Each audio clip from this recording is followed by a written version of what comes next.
Welcome in. This is Chiefs Chase. My name is Mike Bassano, and thank you so much for joining me here on the MidWeek Blitz.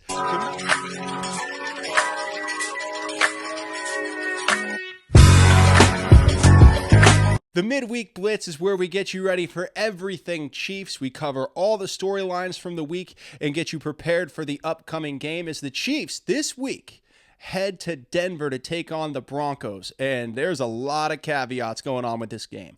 But first, I really want to start the show with this. Are you jonesing for a Chiefs game?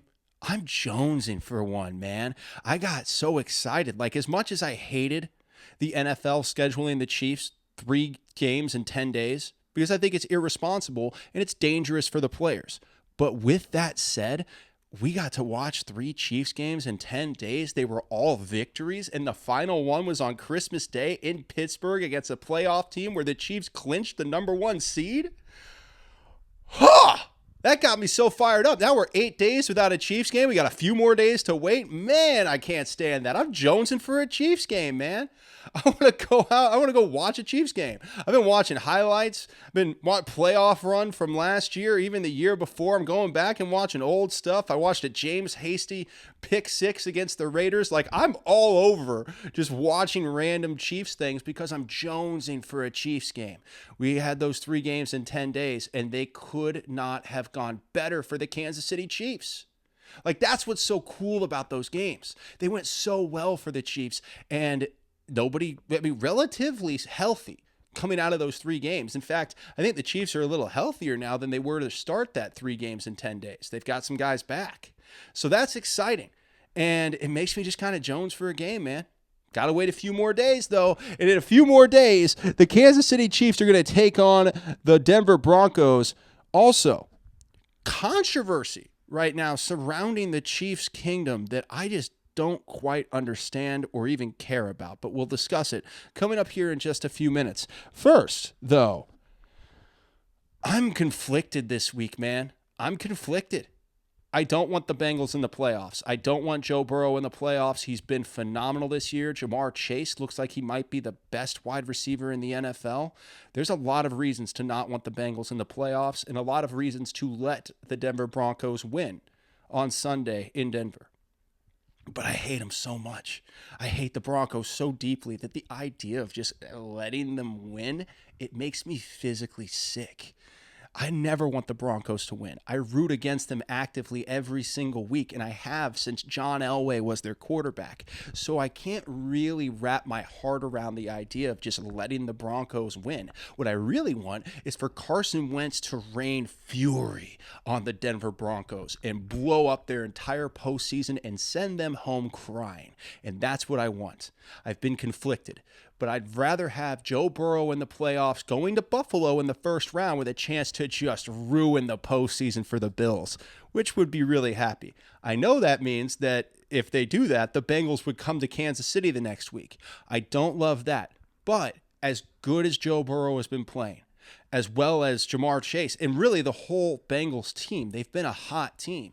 They aren't as good as the Chiefs. And Joe Burrow's not as good as Patrick Mahomes. Now, I'm not going to pull out some ridiculous paternity test like some clown mayor in Cincinnati, but Patrick Mahomes is a better quarterback than Joe Burrow. I do not fear Joe Burrow coming to Arrowhead. In fact, I really don't fear anybody coming to Arrowhead. So I can't sit here and say I want the Chiefs to lose out of fear of another team. I want the Chiefs and Carson Wentz to walk into Denver and end the playoff hopes of the Broncos. I want Sean Payton to be crying himself to sleep on Sunday night wondering how he could let it all fall right through his hands when he had a playoff run right there with his rookie quarterback, Bo Nix, that everybody's just so over the moon about. I want their spirit crushed because I'm a petty person. And I hate the Broncos. I'm okay with that. I live with that. I think we all have to understand who we are as human beings. I'm someone who hates the Broncos so much that I would rather Joe Burrow come to Arrowhead than see the Broncos have any success, ever.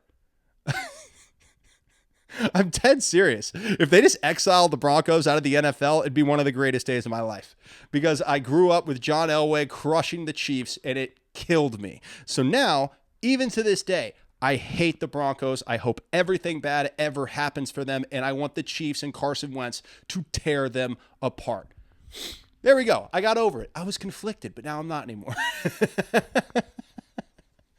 All right. Now, I had, by the way, on Bo Nix, before we move on, I do want to bring up the fact that Bo Nix is a legitimately good quarterback. That's why I don't like him. It's kind of the thing about the Chiefs. People don't like the Chiefs. They get help from the refs. They come up with all these reasons. I'm not dumb. I might be petty, but I'm not stupid. So I'm not going to sit here and be like, well, I don't think Bo Nix is No, Bo Nix is a great quarterback. He looks like he's going to be phenomenal. I hate that he's in the AFC West. So I don't like him because I don't like teams that are successful other than the Kansas City Chiefs, especially when they're the Denver Broncos. So that's really why I don't like Bo Nix. It has nothing to do with him as a person. I have no idea who Bo Nix is as a person. He looks very legitimate as an NFL quarterback. Don't love that. But yeah, the reason I don't like Bo Nix is the same reason people don't like the Chiefs. He's really good. I don't want really good quarterbacks in the AFC West outside of Patrick Mahomes. I don't want any good teams in the AFC West. But we can't help that. We don't get to control that. Unlike people in the AFC North that think Patrick Mahomes and the Chiefs wouldn't survive there, the Chiefs are 4-0 this year against the AFC North. Boom, swept. Take out the brooms. Weak division. The Chiefs are in the best division in football in the AFC West because very likely there will be 3 AFC West teams in the 7-team field for the AFC playoffs. Here's Steve Spagnuolo, Chiefs defensive coordinator, on Bo Nix. Really impressed. Listen, I didn't study him in college. Heard the name, knew about him. But we played him a few weeks back in that week 9. I thought he was really good then, and he's just even gotten better. Full command of that offense that they run. Has been really smart with the football, and he's a really good athlete. This might sound shocking, but when he tucks it and runs, I get visions of Josh Allen. Thank you to Sports Radio 810 WHB in Kansas City for that clip. And yeah, he's right. Bo Nix has a lot of Josh Allen in him, and I don't like that at all. And he's only going to get better. Sean Payton's a hell of a quarterbacks coach. We might not like Sean Payton. In fact, I'm pretty sure nobody likes Sean Payton. But he's a hell of a quarterbacks coach, and I do not love that situation in Denver. Chiefs by 1,000. All right. Now, I had a little heart skip today, speaking of Steve Spagnuolo. He made my heart jump a little bit. We'll tell you why here in just a few minutes. But first, there is controversy surrounding the Kansas City Chiefs for the dumbest possible reasons, as usual, because the Pro Bowl players were announced. I don't even know what to call them. I want to do this. Before we even get into the players and the Travis Kelce, Patrick Mahomes storylines that came out of the Pro Bowl selections, I want to say this, a very big and warm thank you to Andy Reid, because I haven't had to care about the Pro Bowl since 2012 when the Chiefs went 2-14 and got 6 players in the Pro Bowl, and that's all we had to celebrate. So I want to thank Andy Reid so deeply for allowing me to not care ever about the Pro Bowl, because the focus for the Kansas City Chiefs is championships. Nobody there cares about the Pro Bowl. Going to Orlando is nobody's idea of a fun time. So who cares who makes the Pro Bowl and who doesn't make the Pro Bowl? It means nothing. And I want to thank Andy Reid for allowing me to have that perspective, because the Chiefs are so busy being a dynasty that I haven't had the time to care about your little football game in Orlando where nobody tackles. Now that we're past that, I really wanted to make that clear. Thank you, Andy Reid, for making the Chiefs so good that we don't even have to worry about it. I thank you so much, sir. You are awesome. All right. All right, now moving on from that. The Chiefs, Travis Kelce gets in. People are complaining. They said Travis Kelce didn't have a good enough season to get in. But those are people who aren't really watching Travis Kelce this season. They're just looking at numbers. Oh, he only has a few touchdowns. Yeah, because he's triple teamed in the red zone. He's only been coming on lately. Yeah, because other players have gotten healthy, and the Chiefs also added DeAndre Hopkins, which let Travis Kelce get a little bit open. When you have no other players and your best player, your only real weapon for a lot of the season is a 35-year-old tight end, you're going to have issues, and that's okay. But if you watch what Travis Kelce has done this season, if you watch how much the defense has to go with him, not only does he deserve to be in the Pro Bowl, he deserves to be a starter in the Pro Bowl because he's the best tight end in the NFL. I don't want to hear all this stuff about how he's fallen off because it's just not accurate. He's changed his game to have to adapt to the Kansas City Chiefs offense. Nobody can block for Mahomes, okay? Kelce had to stay in a lot of the year and block for Mahomes, and he did a phenomenal job of it. His seal blocks on the outside were incredible. This ridiculous narrative that I see all over the place that Travis Kelce is a slot receiver and not a tight end is something casuals came up with because they just don't know any better. If you actually watch Travis Kelce play, his blocking is top notch. It's not at the level of Gronk or Kittle, but it's right below those guys. And when you consider the fact that Travis Kelce has 7 1,000 receiving yards, 1,000 yard seasons as a tight end, with everything else he does, he's the GOAT. He's the best of all time. It's not Gronk. I won't even hear the Gronk arguments. I'm sorry. Gronk's sitting at home. He's doing a podcast with Julian Edelman right now, and he's the exact same age as Travis Kelce. They're both 35 years old. Travis Kelce's going to another Pro Bowl, and Rob Gronkowski's, I don't know, probably having a really fun life, hanging out, eating chowder, and doing a podcast. Good for him. But he's not the GOAT, because how durable you are is part of how good you are. And Travis Kelce being durable every single year, being the guy to stay healthy every year and dominate as a tight end, it's unbelievable. So I don't want to hear all this stuff that I always hear from people about how Travis Kelce's fallen off or that he's not good enough anymore. He's still the best tight end in the NFL. I wouldn't trade him for anybody. And the fact that people want to rip into him for being voted to the Pro Bowl, who cares? He's not going anyway. He'll be too busy getting ready to go to New Orleans for the Super Bowl. So they'll replace him anyway. So if you don't like the fact that Travis Kelce is a Pro Bowler, you don't have to worry about it because he's not going to be in the Pro Bowl anyway. There you go. All right. Also, speaking of Travis Kelce, here's Matt Nagy, Chiefs offensive coordinator, talking about Travis Kelce. The beautiful part about Trav is that he does not care about it. He wants to continue to just keep winning. He cares about these trophies. He cares about winning. He's extremely unselfish. How he takes care of his body in practice throughout the week. It's just special. You know, you're not going to see many tight ends like him, and what he does is rare. I'd say he's having a hell of a season right now, and I think if you ask any of these guys, they're ready to just keep this thing going. Thank you to Sports Radio 810 WHB in Kansas City for that clip. And I'm telling you, man, I really am excited for what's coming up here in just a minute because the Chiefs' derangement syndrome's out of control as always. We'll get to that in just a moment. But first, Patrick Mahomes doesn't get into the Pro Bowl for the first time as a starter in his career. I got to tell you, this is the best thing that's ever happened to the Chiefs and Patrick Mahomes. For him to get snubbed right before this playoff run is the best possible scenario.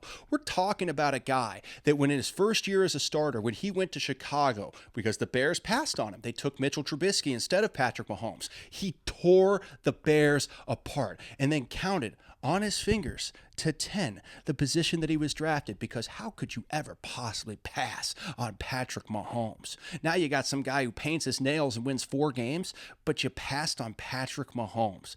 Patrick Mahomes doesn't forget stuff like that. He's a very competitive guy. We see it in every single thing Patrick Mahomes does. He's incredibly competitive. So not making the Pro Bowl is the best possible thing that could happen for Patrick Mahomes and happen for the Kansas City Chiefs. Fire up Patrick right before the playoffs. Make him feel disrespected right before the playoffs. Snub him out of a game that should be renamed the Patrick Mahomes Bowl right before the playoffs. That's the best case scenario for the Kansas City Chiefs, because that chip on Patrick's shoulder has driven him his entire career. And it's hard to keep that chip. It's tough. You win all the MVPs. You win all the Super Bowls. You win all the Super Bowl MVPs. It's tough to keep that chip on your shoulder. But thank goodness for the NFL's idiocy, because after ranking Patrick Mahomes as the 4th best player in the top 100 before the season, and now snubbing him out of the Pro Bowl, number 15 is going to run wild on the AFC in the playoffs, and I cannot wait to see it. Because remember, you don't want a guy other than Patrick Mahomes as your quarterback in the playoffs. He's proven it enough times. It's like what Tom Brady was. I never cared what Tom Brady did during the season. I never cared how good the record was, how good his stats were. When it came to January and February, you don't want to see 12 on the other side. And now it's the same thing with Patrick Mahomes. You don't want to see number 15 on the other side. I don't care who you are. I don't care how good you think your team is. Nobody wants to face Patrick Mahomes in the playoffs. That's an absolute fact. And now you've given him extra motivation? Are you insane? Patrick Mahomes is going to crush people, and I can't wait to see it happen. So, is that everything we had? Oh, no. I wrote this down. I just wanted to say it. Patrick Mahomes keeps receipts like Brock Lesnar. You disrespect Patrick Mahomes, he is coming for you, and he's going to hit you with the stiffest right hand you've ever felt in the AFC playoffs, en route to another Super Bowl and a three-peat for the Kansas City Chiefs. How dumb could you possibly be to give more motivation to a guy like Patrick Mahomes, who's already one of the most motivated players you'll ever see in NFL history? Good job, Pro Bowl voters. You just sealed your own fate with a Chiefs three-peat. Oh, also, the Pro Bowl's for losers, so who cares? I had to talk about it, though. It's the news of the week. Everybody's talking about Mahomes not getting in and Travis getting in, so I had to discuss those two things. But yes, the Pro Bowl. Who gives a shit? Okay, so what a waste of a curse word on this show, which I never curse on this show, but what a waste. Anyway, all right. Watch those escape lanes. 3rd and long. Mahomes shovels it on a floater. Oh. It's caught with a flag down. Samaje Perine, excuse me. Chiefs derangement syndrome is out of control, as it always is. And we'll get to that here in just a few minutes. But first, Steve Spagnuolo made my heart jump a little bit. He said this week, Steve Spagnuolo said this week when he was asked if he wants a head coaching job, quote, "I'll deal with that later." The answer is yes, but right now, it's all about Denver. I'll let all that take care of itself. So the question becomes, how do we make sure that Steve Spagnuolo can never leave Kansas City? Do we just give him power and light? We can give Steve Spagnuolo power and light and let him turn it into a place for underprivileged youth. I know he does a lot with that in the city. So go ahead and give him more for that. Give him anything he wants. This is a dream team scenario in Kansas City with Andy Reid at the top, and then you have Steve Spagnuolo running the defense, Patrick Mahomes at quarterback, Travis Kelce, the heart and soul of the team. This is a unit, a dream team that is currently a dynasty. And I understand for Steve Spagnuolo. I get it. He's 64 years old. He's got another run in him. He hasn't been a head coach without an interim tag since 2011 with the Rams.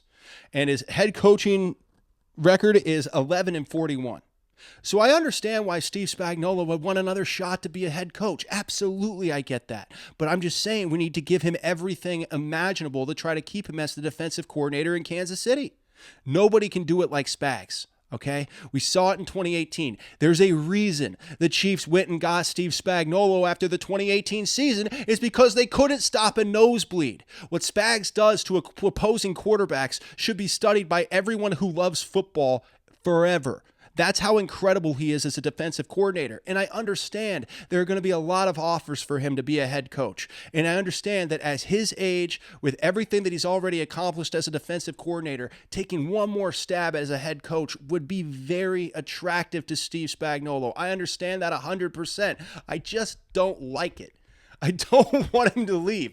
Every analytical, objective side of me is like, yeah, Steve Spagnuolo could leave. It would make a lot of sense for him. But every part of my heart is saying, please, Steve Spagnuolo, do not leave Kansas City. Stay as the defensive coordinator for the rest of your life because we need Spags. We want to build him a statue. I've been talking about it all year. I want to build Steve Spagnuolo a statue right outside of Arrowhead. It'll be right next to Andy's, and on the other side of Andy is Patrick Mahomes' statue. And then you just have a giant inflatable big Yeti Travis Kelce behind. I'm kidding. Travis gets a statue too. But that's what I'm saying, man. I love Steve Spagnuolo, and his impact on the Kansas City Chiefs is so massive, man. It's so massive. The blitz packages, the disguising of coverages, nobody does it like the Kansas City Chiefs. And for a lot of this season, when the offense wasn't clicking, the defense was the reason the Chiefs were winning. Having it on both sides of the ball, man, it's everything. But I understand. This is what happens with dynasties. It's true. When you have a dynasty, everybody wants to pick off people from your dynasty. We saw it with the Patriots. We saw it with the Cowboys. We see it all the time. If you're a dynasty, people want a piece of what you have. So they overpay players that come from there. They go get coordinators from there and give them as much money as they possibly can. The Kansas City Chiefs need to do everything they can to keep Steve Spagnuolo, because to keep this dynasty going, the defense must continue to play at an extraordinary level. And right now, with Spags in there, they've been doing it. No matter who's in there, the Chiefs play at a high level because Steve Spagnuolo's their coach. So do everything you can. Pay him whatever you want. When Andy leaves, tell Spags the job is his. I don't care. Whatever keeps Steve Spagnuolo in Kansas City and keeps this dynasty going forward, the Chiefs have to do it. Motion man, Whiteheart, the tight end. Winston steps up. Winston downfield. End zone. On his knees. Intercepted by McDuffie. But to say to quote what Spags said, right now it's all about Denver. My heart skipped a beat when I saw that, because I think it's something we all knew in the back of our minds. Steve Spagnuolo could leave, but we didn't want to think about that. Why would we? It's awful. Moving on from Spags, hopefully we can find a way to keep him in Kansas City forever. I'll give him the key to the city. I don't give a damn. I'll give him all the power and light. I would give him everything. Quentin Lucas, you're fired. Steve Spagnuolo is the new mayor of Kansas City. I would do it in a heartbeat. Are you kidding me? I would do it in a heartbeat, dude. All right. Now, one player is emerging in a big way for the Kansas City Chiefs at the perfect time. Talk about who that is here in just a second. But first, the Chiefs' derangement syndrome is out of control, as always. And here's the one that just gets my goat, man. There's a lot of people that hate on the Chiefs that are in my comments, and that's totally fine. I get that. That's part of how this works. I never, ever get upset about a negative comment, whether it's about me, about the Chiefs, about Mahomes. I do not get upset about negative comments. I actually kind of love them. I'm in a very healthy relationship right now for the first time in my life, and I enjoy the toxicity of the negative comments. I need it. I miss it. I'm like half kidding with that. I'm half kidding. So anyway, these comments come in, and the one that just gets my goat is the people that point back to the Atlanta Falcons game from September 22nd. It is 2025, and we're talking about a game, a potential missed call on a bad throw by Kirk Cousins that was so severely underthrown that it might have fished for a little bit of a defensive pass interference penalty, but really the ball was uncatchable. However, we still have all these people going, well, what about that Falcons game? That's how bad the Chiefs' derangement syndrome, the worst mental illness, the new one coming through America, the Chiefs' derangement syndrome's gotten so bad that we have people out here talking about a Falcons game from week 3. It's 2025, and we're talking about a game from September? That's how insane these people have become. They hate the Chiefs so much that they're like, hey, remember that game against an NFC opponent way back in September where there was an uncatchable ball thrown by Kirk Cousins to Kyle Pitts that may have warranted a small defensive pass interference, when in reality, the play was played perfectly by Cook. It was just a bad ball by Kirk Cousins. But people hate the Chiefs so much that they really want to find a way that every single game they've won has been illegitimate. It's the saddest thing I've seen in all of fandom, and really, it just makes me laugh. It makes me laugh and makes me feel bad for you. They should have meetings. They should go to meetings, these Chief Derangement Syndrome meetings, where they sit there and they complain about how they're not as good as the Chiefs. And really, it's the referee's fault. That's Taylor Swift, and the NFL is rigged, and it's like the WWE. Let them have their conversations in a dark basement of a church with bad coffee so they can have their little support group and complain about the Chiefs, because I want them off the internet.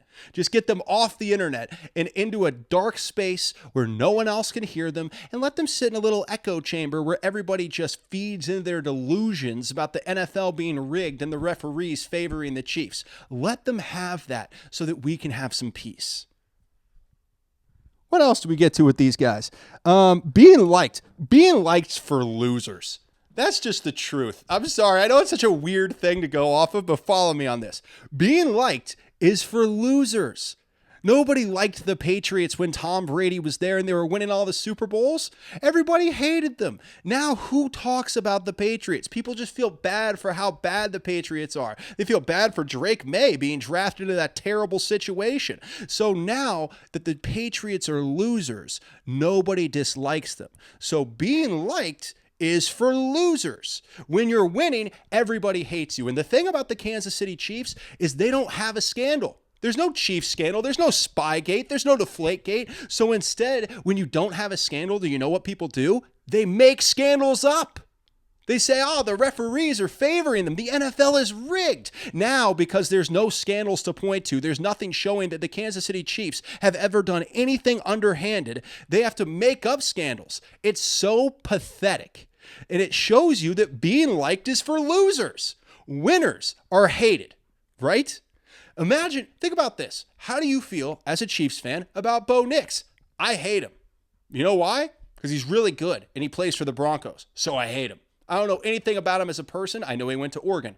I know that Sean Payton was really excited when he drafted him, and people kind of trolled him for that. And now those people look really dumb. That's what I know about Bo Nix. And he's a damn good football player. So I hate him because he plays for the Broncos. Being liked is for players who are bad. Like, I'll just go back through, who are some of the previous Broncos quarterbacks? Drew Lock. I love Drew Lock. Who doesn't love Drew Lock? Because he's not a threat. I wish the Broncos would have given Drew Lock a lifetime contract. I was all in on the Drew Lock hype train. Why? Because I want the Broncos to be bad forever. So that's the truth. That's the absolute truth. People hate the Chiefs because the Chiefs are good. If the Chiefs were bad, they would be liked. And when the Chiefs were winning their first Super Bowl in 50 years in 2020, right after the 2019 season, everybody was like, oh, how good for the Chiefs. And Patrick Mahomes is such a nice guy. And we love Andy Reid. We're so happy that Andy Reid finally got the monkey off his back, finally won the big one. What a great guy. That's all anybody had to say 5 years ago. And now they hate all of the Chiefs. And you know what it's about? It's jealousy. It's jealousy. That's all it is. It's jealousy. Blind jealousy of the Kansas City Chiefs. And that's what it's always going to be when you're a winner. So don't worry about being liked by these clowns in Baltimore or Buffalo. Who cares what they think? Because winners don't have to care about what the losers think. They just have to keep winning. So as long as the Chiefs keep winning, they're going to keep being hated. And I see all these Chiefs fans trying to be like, well, I can kind of see the other side. Stop it. I understand. There's a human need to be liked. It's a biological fact. You need to be liked. We're herd animals. We feel like we have to be liked by people. Stop it. The Chiefs are not getting preferential treatment. Do not let those clowns trick you with their narratives and make you think that the NFL is rigged. That's trash. And it comes from a biological need from the base of your brain to be liked by others. Screw those people. All of them. Chiefs Kingdom forever. Everybody else. It's Kansas City versus everybody, man. Everybody else can get the hell out. Chiefs Kingdom is the only thing that matters. And they will always hate the Chiefs as long as the Chiefs are successful. And if they can't find a scandal like Spygate or Deflategate, they'll make one up like the referees are cheating and the entire NFL is rigged like the WWE. It's the saddest, most pathetic thing I've ever seen, and do not buy into it at all. All those people are losers. Losers are really liked. It's the truth. Lovable losers. There's a reason that term exists, because lovable winners don't exist. 5 games. 2nd down and 8. Mahomes with time.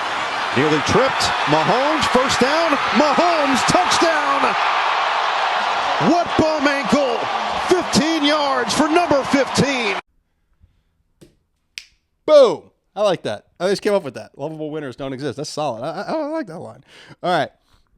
Now, the biggest competition for Kansas City in the playoffs right now, we'll tell you who it is coming up in just a few minutes. But first, one player is emerging in a big way for the Chiefs at the absolute perfect time, and that man is Jaden Hicks, the 4th-round rookie out of Wazoo, baby, Washington State. He has come along in a massive way at a position where the Chiefs so badly needed it.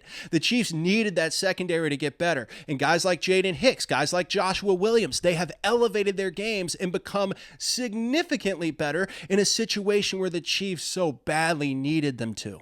And that two thumbs down taunt against George Pickens against the Pittsburgh Steelers was my favorite part of the whole game, mostly because it was already after the change of possession and didn't impact the Chiefs at all, but also because George Pickens is an ass. He just is.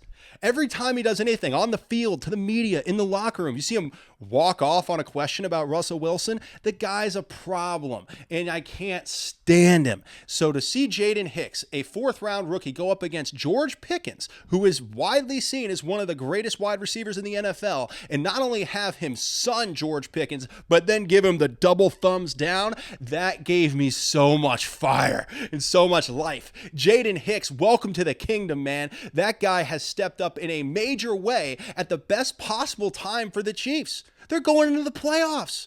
You're going to the playoffs, you have to have guys who are clicking, especially rookies that you didn't quite expect a lot from, but they were thrown into situations because of injury. And Jaden Hicks has proven that he is a monster in the secondary, in the defensive backfield for the Kansas City Chiefs. Jaden Hicks has proven to be an absolute force, and he's coming on at the perfect time. And I'll run back to this one more time. This is why you give Steve Spagnuolo whatever he asks for. You give him all the money you can. You give him make him the highest paid defensive coordinator by a huge margin in the history of the NFL, because he gets guys like Jaden Hicks up to speed and ready to F and go. Other defensive coordinators can't do that. So that's why Steve Spagnuolo is one of the most important things in this Kansas City Chiefs dynasty and should be held on to by any means necessary.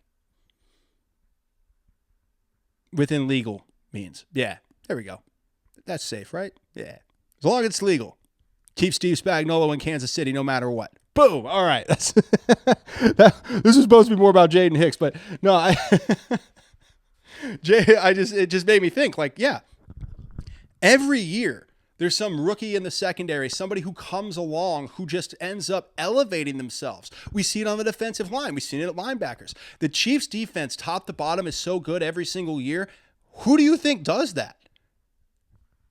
Spags. So, yeah, it's very important to have Spags in Kansas City for the long haul. Really hopeful for that to happen, man. Really hopeful. The man I know somebody asked him a question about head coaching, and it was a little blow-off thing, but even to have the idea thrown out there that Steve Spagnuolo might leave for a head coaching job was extremely, I'll take a Gen Z word, triggering. Very triggering for me. All right, now, the biggest threats in the playoffs, we'll get to that in a second. Also, the wrong fans are chirping at the Chiefs right now. The wrong fans. I'll tell you who those are here in a few minutes. We'll finish the show up with that. It'll be a little fun. But the biggest threats in the playoffs for the Kansas City Chiefs, the more I think about it, the more I'm really worried about the Los Angeles Chargers. Don't laugh. Don't laugh. Two reasons. One, division opponent, man. They know you really well. It's very difficult to beat a team 3 times in a row. In one season, extremely difficult, because you start to think, oh, we can coast against these guys. It's psychological. It happens subconsciously. Take the foot off the gas. Oh, we've already beat them twice. And then the other team is fired up. They're eating nails leading up to that game. They're ready to go because they understand, hey, we've gotten beat by this team twice. So that's the number one reason. Tough to play in a division opponent that you beat twice during the season and then beat them a third time in the playoffs. It's very difficult. The second reason, Jim Harbaugh. Yeah, Jim Harbaugh is a big game coach. He's got a national title. He's been to Super Bowl. He's a big game football coach. You know, when you had other guys in there, I don't even remember who the guy was, but I can't remember his name off the top of my head. I can see his face. But it hasn't mattered for a year, because as soon as Jim Harbaugh came in, that's the guy you worry about. And the Chargers in the playoffs, I think, are a very sneaky good team, because they're a team that took some time to gel, but it looks like they're gelling at the right time now. Like right now, the Chargers look the best that they've looked in a long time. And if you think about they kind of remind me of the Chiefs last year. They had drop issues. Like Quentin Johnston was their Kadarius Toney. And since they got the drop issues figured out and they've gotten everybody a little bit more on the same page, yeah, I'm more worried about the LA Chargers. I think they could be a real threat in the AFC. So right now, that's the team I have circled as like, I don't want them coming to Kansas City in the divisional round. But I think based on everything we've seen, probably one of the more likely scenarios is in the second round, the Chiefs might see a team like the Chargers. I think they have to upset the Texans, or is it the Ravens? I'd have to look at the seedings. Well, you'd have right now it'd be Broncos, Bills, right? I'm just going to figure this out in real time. Broncos, Bills, and then 3 would be Ravens, and they would take on, I think, Chargers, right? The Chargers are fighting for that 5-6 spot, right? With the Steelers. So it could be the Steelers or the Chargers in that 5-6 spot going to Baltimore. And then otherwise it's Houston. I think if the Chargers go to Houston, they'll win. And then I think based on seeding, if everything else goes chalk, then the Chargers are coming to Kansas City. I don't love it. I don't love it. Because I don't like the fact that Jim Harbaugh is coaching in that game. When you put a big-time coach on the other side of the field and a quarterback that's at least solid, I think Justin Herbert's very overrated. But he is a solid quarterback. Like, that's one of those things where, is he overrated? Yes. Is he very good? Also, yes. People talk about Herbert like he's some kind of elite quarterback, and I'm like, I don't get it. I don't see it. But I think he's very good, and a very good quarterback with a head coach who's very good in big games and a division opponent that knows you really well. It's a bad combination. So, yeah, as far as biggest threat in the playoffs for that second game, obviously I think Buffalo would be the game everybody has. I don't fear Buffalo as much, though. I just don't. I think if the Chiefs play Buffalo again in Arrowhead, they kill them. I really do. I think if the Chiefs play Buffalo again in Arrowhead, it's going to be an absolute massacre because the Chiefs are better than Buffalo. They played a really bad game in Buffalo, and they still were a 4th and 2 stop away from winning. So I think if Buffalo comes to Kansas City, they get smoked. Right now, I'm more worried about that divisional round game than I am about the AFC Championship. 21 days off. There's going to be rust. There's going to be rust, man. I know I'm like anxiety. I'm having anxiety all over everybody. I was anxietying all over everyone. I don't mean to do that, but I'm just saying, like, that's part of this. I'm saying, I'm you know what, playoff time comes, I get more scared. That's what happens. My heart beats a little faster. Now, to finish things off here, the AFC North fans saying the Chiefs wouldn't survive their division. We discussed it a little bit, but the Ravens fans are suddenly getting real sparky on the internet. Ever since the Steelers lost to the Chiefs and the Ravens look like they're going to win the AFC North, they're suddenly chirping. The Ravens fans who went into the witness protection program for the middle of the season, they're suddenly back. They're like, hey, Lamar Jackson, MVP. We're going to do it this year. Lamar's different this time. He's not. Let me save you the suspense. He's not. When the playoffs start, playoff Lamar is going to come back, and he's going to be the same guy that he's been over and over and over again. Things that are in motion tend to stay in motion, and quarterbacks that melt down in the postseason continue to melt down in the postseason. I do not fear the Ravens, and I think it's hilarious that there are AFC North fans saying, well, the Chiefs wouldn't survive the AFC North. The Chiefs went 4-0 against the AFC North this year. Boom, swept them. Take out the brooms, baby. Goodbye, AFC North. So I fear nothing from the AFC North, including and especially Lamar Jackson in the playoffs. Come on, man. Get out. Like, and Ravens fans out here yapping like they didn't lose to the Browns. Like, they're the Chiefs are frauds. You lost to Jameis Winston. I don't want to hear it. The Chiefs are frauds. Out here losing to Jameis Winston, calling the Chiefs frauds. Could you imagine a world where that's any level of logical or even in the realm of reality? The Chiefs lose, or the Chiefs' only loss is at Buffalo, the second best team in the AFC, arguably the second best team in the NFL behind the Kansas City Chiefs. And the Chiefs went on the road against them, very banged up. Granted, the Bills were very banged up too. But that's the only team that could beat the Chiefs. It's not like they lost in a random team that nobody expected. I remember the Packers back in 2011. Remember when they were like fifth? I think they were undefeated, or maybe they were one loss. I'm not sure. But they came in against the Chiefs. It was like the end of the season. Haley had been fired. Romeo Crennel was the interim coach, and this is what got him the job for 2012. I was at the game where they went up against the Packers and they won. And Romeo Crennel, they were all chanting Rack City, right? Because that's his initials, RAC.